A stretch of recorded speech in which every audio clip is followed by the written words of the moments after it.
Hello student, ગુજરાતીની અંદર આપણે ચેપ્ટર 10, 11 બંને કમ્પ્લીટ કરી લીધા છે. હવે હું ચેપ્ટર 10 અને 11 કમ્પ્લીટ કરી લીધા છે. હવે ચેપ્ટર 10ની એક્સરસાઇઝ પણ આપી દીધી છે. 11ની એક્સરસાઇઝ હું નેક્સ્ટ આજે ટ્યુઝડે છે, નેક્સ્ટ ટ્યુઝડેને આપી દઈશ.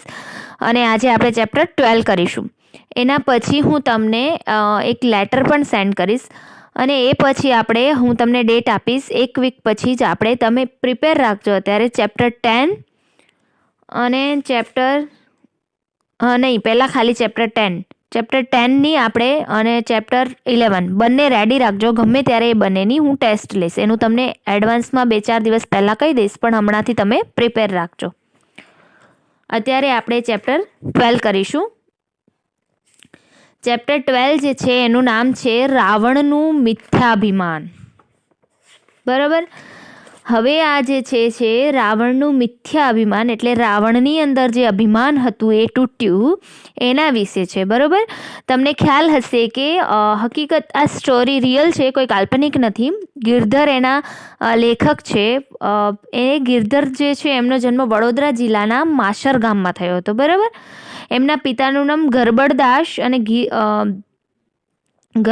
હતું. તેમને ગિરધરકૃત રામાયણ અને રાજયોગી યજ્ઞ તેમના જાણીતા પુસ્તકો છે. તો આનામાંથી જ એમણે એક રાવણનું મિથ્યાભિમાન લીધેલું છે કે તમને બધાને ખબર છે કે સીતાજીનો સ્વયંવર રચાણો હતો. બરાબર. પછી જ સીતાજીનો એમના પિતા જનક રાજાએ સ્વયંવર રચ્યો હતો, જેમાં ઘણા બધા રાજા મહારાજા બધા આવ્યા હતા સીતાથી લગ્ન કરવા. એમાં રાવણ પણ આવ્યો હતો અને રામ પણ આવ્યા હતા. આ રિયલ સ્ટોરી છે. હવે એ જનક રાજા જે છે એ સમયે એમણે એક શરત રાખી હતી કે જે એક ધનુષ હતું, ત્રંબક્યમ નામ છે ધનુષનું, શિવ શંકર ભગવાનનું સૌથી શ્રેષ્ઠ અને ઉચ્ચ ધનુષ, જેને ઉપાડવું બહુ જ મુશ્કેલ છે. તો જનક રાજા એવી શરત રાખી હતી કે આ ધનુષ જે ઉપાડી શકશે અને એના ઉપરથી બાણ ચઢાવી શકશે એ જ રાજા સાથે મારી સીતાના લગ્ન થશે. બરોબર. તો હવે આવા જે સ્વયંવરમાં બધા રાજા આવ્યા હતા, એમાં પહેલો વારો રાવણ જે છે એ બહુ જ અભિમાની હતો. બરોબર. એને અતિશય અભિમાન હતું. એને એમ હતું કે મારા જેવો કોઈ શક્તિશાળી નથી, મારા જેવું કોઈ મહાન નથી. અને હકીકતમાં રાવણમાં અપાર શક્તિઓ પણ હતી, બહુ શક્તિ હતી. એમણે હકીકતમાં તપ કરેલા હતા. ત્રણેય ભાઈ, ભીમ, રાવણ અને એમનો ભાઈ હતા વિભીષણ. પણ એ બધામાં રાવણમાં શક્તિ અપાર હતી, એમાં ખોટું નથી. એને ઘણા દેવોને બધાને ઘણા લોકો એવાને હરાવ્યા હતા. એટલી અદ્ભુત શક્તિ એની પાસે હતી, પણ એનું અભિમાન એવું હતું કે તેમની શક્તિઓને અભિમાને ટકવા દીધું નહીં. તો અહીંયા પણ એનું અભિમાન હોય છે ને એ જ એને હરાવે છે. હવે જો શરૂઆત થાય છે. અભિમાન કરીને બોલ્યો તે સમયે રાવણ રાજ. પેજ નંબર 14 ઉપર તમે જુઓ. તમારી પાસે ટેક્સ્ટ બુક ન હોય તો આનામાં જુઓ, વિડીયોની અંદર દેખાય છે લાઈન ટુ લાઈન. અભિમાન કરીને બોલ્યો તે સમયે રાવણ રાજ એટલે રાવણ જે છે અભિમાન સાથે બોલ્યો એ સમયે જ્યારે સ્વયંવર રચાણું હતું ત્યારે. અલ્યા જનક, તે શું પણ કર્યું છે, કહે મુજને આજ. અલ્યા જનક એ સીતાજીના પિતાનું નામ હતું, એટલે એ કહે છે જનક રાજાને તે શું પણ કર્યું છે, એટલે તે શું પ્રતિજ્ઞા લીધી છે કે તો મને આજે, એવું બોલે છે. કારણ કે એને તો અભિમાન જ એટલું હતું. તવ વિંદેહે ત્રંબયક દેખાડ્યું રાવણને તત્કાળ. તવ હે વિંદયે એટલે તેમણે જનક રાજાએ તરત એમને ત્રંબયક એટલે કે ધનુષ્ય હતું એ ધનુષ બતાવ્યું રાવણને તત્કાળ. તત્કાળ એટલે તરત જ એમને એ ધનુષ બતાવ્યું. આમ એ ચાપ ચઢાવે તેને કન્યા આરોપે વરમાળ. શું કીધું જનક રાજાએ જ્યારે રાવણે પ્રશ્ન પૂછ્યો કે તું શું કરવાનું, શું પ્રતિજ્ઞા લીધી છે, મને કહેતો આજે. ત્યારે જનક રાજા કહે છે કે આ જે પેલું શું કહેવાય, બાણ ચઢાવવાનું હોય ને, જે ધનુષ જે છે એ જે આના ઉપર ધનુષને ઉપાડી અને એના ઉપર બાણ ચઢાવશે તેને આરોપે વરમાળ. આરોપે વરમાળ એટલે કે એને મારી પુત્રી સીતા વરમાળા પહેરાવશે, એવું કહે છે. એવું સાંભળીને ખટહાસે હસ્યો રાવણ રાય. ખટહાસે એટલે આમ ખડખડાટ, એકદમ ખડખડાટ રાવણ હસ્યો. બરોબર. રાવણની હસી તો ખબર છે ને, કોઈ ભયંકર રીતે હસતું હોય તો આપણે એમ કહીએ કે રાવણના જેમ હસે છે. કૈલાસ સરખો હલાવ્યો કોણ માત્ર ધનુષ કહેવાય. એટલે શું અભિમાન આવ્યું ને, અહીંયા પાછો બોલે છે કે કૈલાસ પર્વત જેવા, સરખો એટલે એના સમાન, ઇક્વલ, કે કૈલાસ પર્વત જેવા પર્વતો મેં હલાવી નાખ્યા છે. તો હવે આ ધનુષ્ય શું ચીજ છે? જો કોણ માત્ર ધનુષ કહેવાય, એટલે આ ધનુષ શું કહેવાય? આવા મોટા મોટા પર્વત હલાવી નાખ્યા મેં અમર બંદીવાન કીધા, હું રાવણ બળ્યો સત્ય. મેં અમર બંદીવાન, શું કહે છે કે જે દેવો આજે નથી રહ્યા, અમર થઈ ગયા છે જે દેવો, એમને એવા દેવોને પણ મેં બંદી બનાવ્યા હતા. વિચાર કરો, દેવોને મેં બંદી બનાવ્યા હતા. એટલો બળવાન છું હું, રાવણ બળ્યો સત્ય. બળ્યો એટલે બળવાન છું હું એવો રાવણ. પેજ નંબર 15 પર, કંદુકની પેરે ઉછાળું મેરુ મદ્રાચળ પર્વત. કંદુકની પેરે ઉછાળું એટલે આમ કહેવાય ને, એક આંગળીઓમાં હું ઉપાડી લઉં. મેરુ મંદરાચળ એ પર્વતના નામ છે. જેમ કે હિમાલય પર્વતો એ રીતે મોટા પર્વત છે. મેરુ અને મંદરાચળ એને રાવણે ઉઠાવ્યા હતા. એટલે એમ કે પર્વતને પણ મેં ઉઠાવી લીધા છે. પૃથ્વી ઊંધી કરી નાખું પલકમાં નિર્ધાર. પલકમાં નિર્ધાર એટલે આમ આંખનો પલકાર મારી, એને કેટલી વાર લાગે આમ પલકાર મારી, આમ પલક ઝપકાવીએ તો આમ સેકન્ડ જ લાગે ને અમુક. તો રાવણ એવું કહે છે કે આવી આમ આંખનો પલકાર મારીને એટલે આમ સેકન્ડોની અંદર હું પૃથ્વી આખીને ઊંધી કરી નાખું, એટલી તાકાત મારામાં છે. બ્રહ્માંડ ચાક ચડાવું. બ્રહ્માંડ ચાક એટલે આખું બ્રહ્માંડ એટલે વિશ્વને ચાક ચડાવું એટલે ગોળ ગોળ ફેરવી દઉં, એવી તાકાત છે મારામાં. તો આ ધનુષ શા ભાર? તો પછી આ ધનુષનું શું ભાર? એવું બોલે છે. એમ ઘણા વચન બોલી પછી ઉઠ્યો રાવણ રાય. શું કહે છે લેખક? કે આવા ઘણા વચનો, આવા પરાક્રમ ભર્યા વચનો, અભિમાન ભર્યા વચનો, કે પોતે શું શું કામ કર્યું છે એવા વચનો બોલી પછી રાવણ ઊભો થયો આમ એકદમ રૂઆબમાં. વસ્ત્રાભૂષણ સંભાળીને ધનુષ ભણી તે જાય. વસ્ત્રાભૂષણ એટલે કે પોતાના વસ્ત્રો અને પોતાના આભૂષણો સંભાળીને આમ એકદમ સરખા કરે છે, આમ ઊભો થાય છે એટલે. અને પછી ધનુષને આમ પાસે જાય છે, ઉપાડવા જાય છે ધનુષને. ધનુષ ભણી તે જાય. ભણી એટલે પાસે, ધનુષની પાસે તે જાય છે. ત્યારે સીતાને ચિંતા થઈ, જે રાવણ કરશે કામ, પછી સ્તુતિ શિવુમિયા તણી કરતા સતી અભિરામ. જો ત્યારે સીતાને ચિંતા થાય છે, બરોબર, રાવણ સાથે. જો કે સીતાને ચિંતા થાય છે કે જે રાવણ કરશે કામ, કે જો રાવણ આ કામ કરશે, ધનુષને તોડી દેશે, તો મને એના સાથે લગ્ન કરવા પડશે. એટલે ત્યારે સીતાને ચિંતા થઈ કે જો રાવણ આ કામ કરશે તો.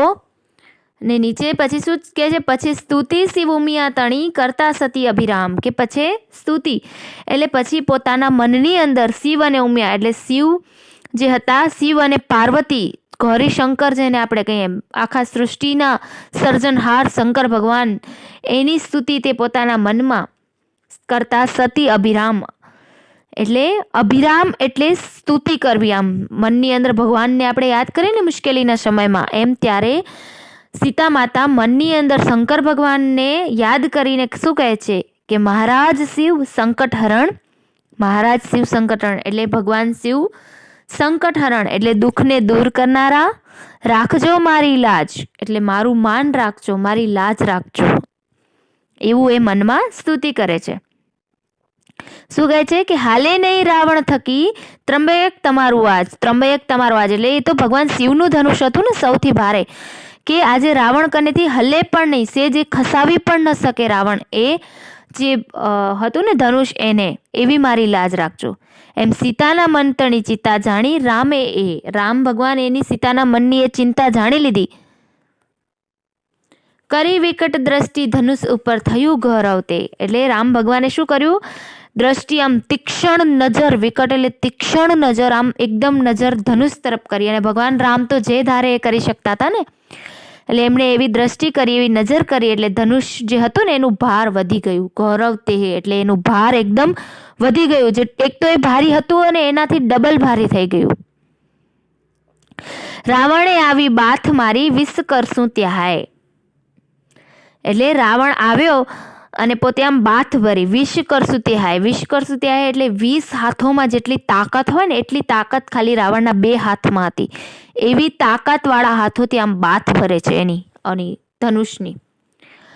લેસ હાલે નહીં તે ઘણો જ ભાર તંબેકમાં. લેસ હાલે નહીં, લેસ એટલે જરા પણ આમ રત્તી ભર પણ આમ થોડુંક પણ હલ્યો નહીં એ ધનુષ. તદા થયો નિસ્તેજ રાવણ સ્પર્શતા શિવચાપ. એટલે નિસ્તેજ એટલે તેજ વગરનો, આમ એકદમ સ્પર્શતા, ધનુષને સ્પર્શ કરતા તે તેજ વગરનો થઈ ગયો. હલાવ્યું હાલે નહીં ત્યારે પામ્યો મન પરિતાપ. હલાવ્યું હાલે નહીં એટલે આમ એટલો આમ ખસકાવે છે ને હલાવે છે, તેમ છતાંય હાલતો નથી. ત્યારે રાવણના મનમાં પામ્યો મન પરિતાપ. મન પરિતાપ એટલે ચિંતા પામ્યો એનું મન. પછી અધર પીસે દત્ત રીસે રક્ત લોચન ક્રોધ. પછી એને અધર પીસે દત્ત. અધર પીસે દત્ત એટલે પોતાના દાંતને આમ આપણે કેમ દાંતને આમ ગુસ્સામાં આમ કકડાવી. અધર પીસે. અધર પીસે. અધર એટલે આપણા હોઠ, એને ગુજરાતીમાં અધર કહેવાય. પીસે એટલે આપણા આમ હોઠને આમ દાંતમાં એકદમ આમ દબાવે છે ગુસ્સામાં. રીસે રક્ત લોચન ક્રોધ. રીસે એટલે આમ એકદમ ગુસ્સામાં લાલ ચોળ એની આંખો થઈ જાય છે ક્રોધથી. ધનુષ તે તવ ઉપાડ્યું ઘણું જોર કરીને. આવી રીતે આમ દાંતને આમ ભીડે છે, એકદમ હોઠને આમ ગુસ્સામાં આંખો લાલચોળ કરીને ધનુષને શું કરે છે, જોરથી આમ ઉપાડે છે. પરસ્વેદ ચાલ્યો અંગથી ઊંચું કર્યું બલવાન. પરસ્વેદ ચાલ્યો એટલે પરસેવો ચાલ્યો, એના શરીરમાં પરસેવો વળવા લાગ્યો, એકદમ ઊંચું કર્યું બળવાન.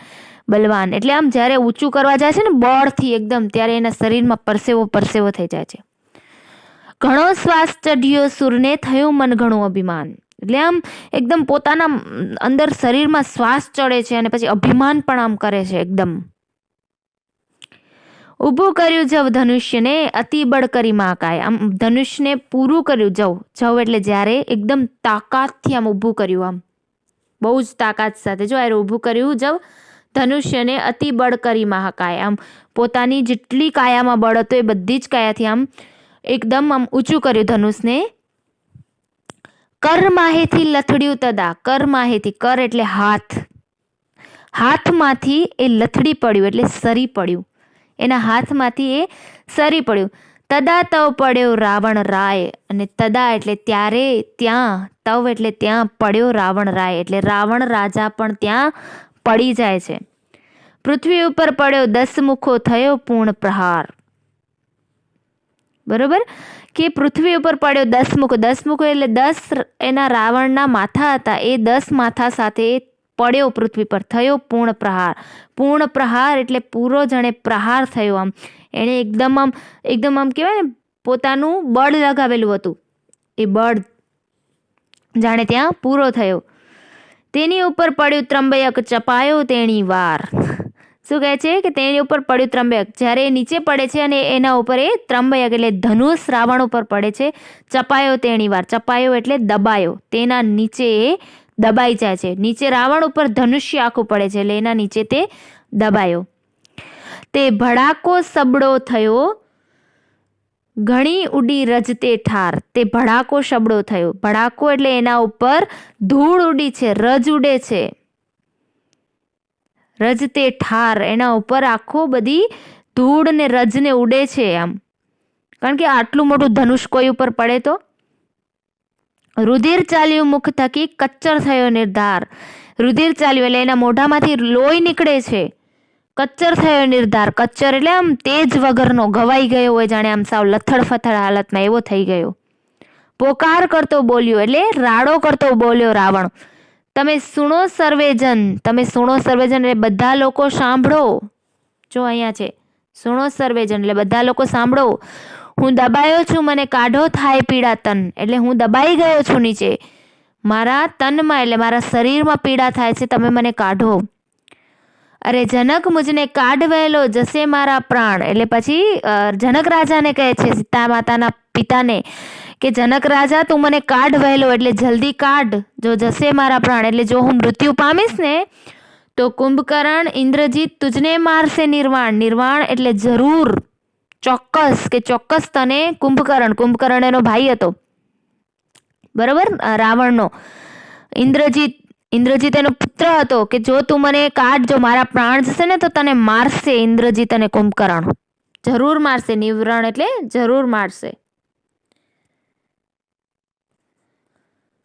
પુરભંગ કરશે અસુર તારું લેશે મારું વેર. પુરભંગ કરશે અસુર તારું. અસુર એટલે એ રાક્ષસો હતા ને એટલે એને અસુર કહેવાય. કે તારું બધું ભંગ કરશે, તારું આ જે કુટુંબ છે, તારું આ પરિવાર છે, તું છે, બધાને શું કરી નાખશે? ભંગ કરી નાખશે, ખતમ કરી નાખશે.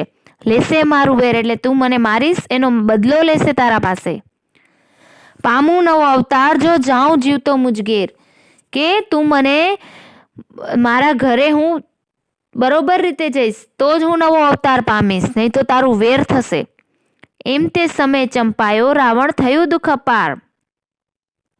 એટલે કે આ રીતે રાવણ જ્યારે આમ નીચે દબાયો છે ત્યારે દુઃખ થાય છે એને એટલે એમ કહે છે કે મને રાવણને પોતાને દુઃખ થાય છે, કહે છે મને ખૂબ દુઃખ થાય છે, મને ખૂબ જ આમ બહુ જ અંદરથી પીડા થાય છે. પૃથ્વી પર પડ્યો નિશિચર કરે મુખ પોકાર. બરોબર, કે પૃથ્વી ઉપર જે પડ્યો છે નિશિચર એટલે રાક્ષસ. પૃથ્વી લેખક શું કહે છે? પૃથ્વી પર પડેલો રાક્ષસ. નિશિચર એટલે રાક્ષસ. કરે મુખ પોકાર એટલે મોઢાથી રાડો પાડે છે આવી બધી, કે જનક રાજા મને ઊભો કર, હું મરી જઈશ તો મારા કુટુંબના લોકો તારું વેર લેવા આવશે ને, એ બધું જ બોલે છે. પૃથ્વી પર પડ્યો નિશિચર કરે મુખ પોકાર. પોકાર કરતો મુખે રાવણ પીડા પામે તન રે, ત્યારે સર્વ સભા સાંભળતા બોલ્યા જનકરાય વચન રે. જો ત્યારે સર્વ સભા સાંભળતા એટલે બધા લોકો સભામાં સાંભળે એ રીતે જનકરાય વચને બોલ્યા. એટલે જનકરાય એટલે રાજા બોલે છે. પોકાર કરતો મુખે રાવણ પીડા પામે તન રે એટલે શું બોલે છે? કે રાવણ જે છે એ રાડો પાડે છે અને એને શરીરની અંદર પીડા થાય છે. આવું કોણ બોલે છે? જનકરાજ બોલે છે. બધા લોકો સભામાં સાંભળે એ રીતે. સ્ટુડન્ટ, હવે તમને આમાં કોઈ પણ વર્ડ્સ, કોઈ પણ લાઈન એવી હોય કે ના સમજાણી હોય તો કહી શકો છો. બરોબર, ટૂંકમાં ક્યારનો પ્રસંગ છે એ યાદ રાખવાનું. શબ્દો એક એક મેં તમને કીધા છે કે કયા શબ્દનો શું મિનિંગ થાય છે, અને રાવણનું જે અભિમાન જે છે એ તૂટ્યું એની વાત છે. બરોબર, આની એક્સરસાઇઝ જે છે એ હું તમને આની એક્સરસાઇઝ છે એ સેન્ડ કરી દઈશ, અને પછી ટેસ્ટ રાખીશું આપણે આના પછી, કારણ કે આપણે 3 ચેપ્ટર કમ્પ્લીટ કરી લીધા છે. એક્ઝામ પહેલાં ટેસ્ટ લેવાની છે એટલે એ ટેસ્ટ ક્યારે રાખીશ એ તમને કહી દઈશ. Okay, thank you.